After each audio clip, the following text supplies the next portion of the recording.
Good morning, Coldwell Banker First Realtors. How you doing? I'm pleased to announce, which I've known for a couple weeks, but I just received it, our plaque for being a premier office again.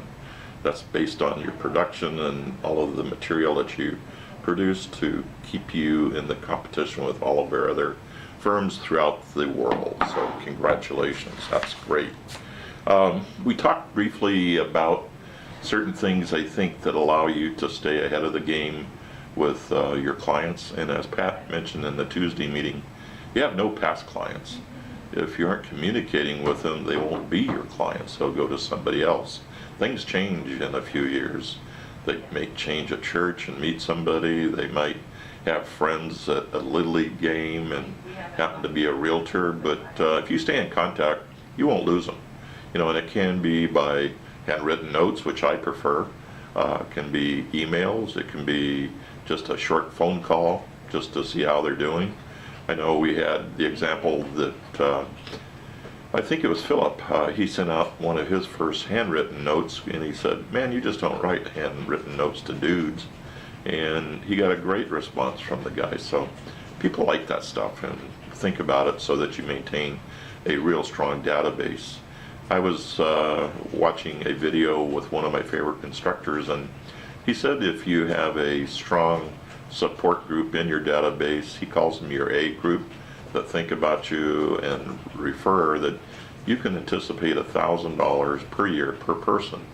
So if you had 50 people and you cultivate it, that could be 50 grand right there.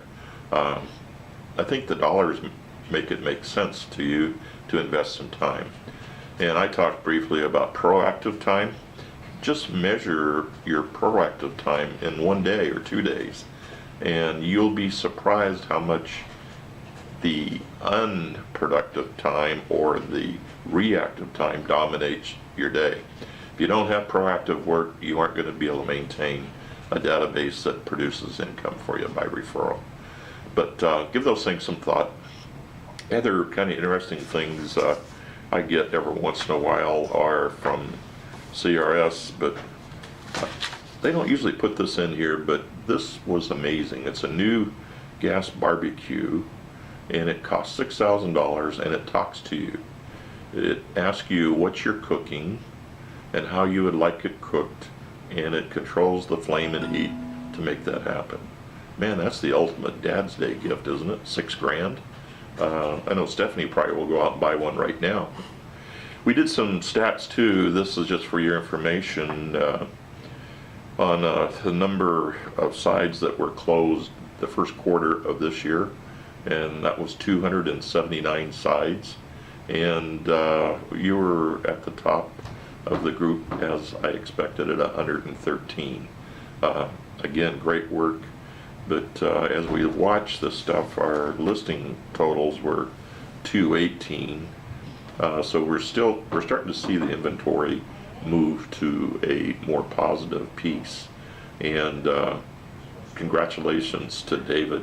What he announced, 5 new listings on Tuesday. That is one bunch of work.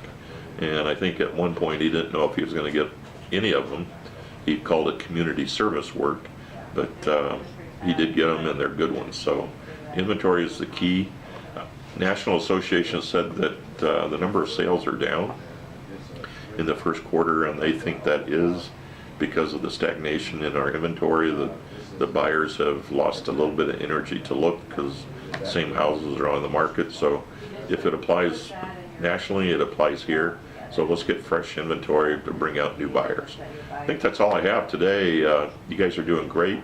Remember, the 21st is our awards banquet, and we will be having a presentation by the Western Region Marketing Director, Cindy Spitzley. I think that's correct. And we'll do that first in the morning, meet at the Powerhouse, and then we'll do the awards after her 1-hour presentation. Be there, please attend. We're spending some money on it, and I want you to enjoy it and learn something from it. That's all I got. Thanks a lot. Bye.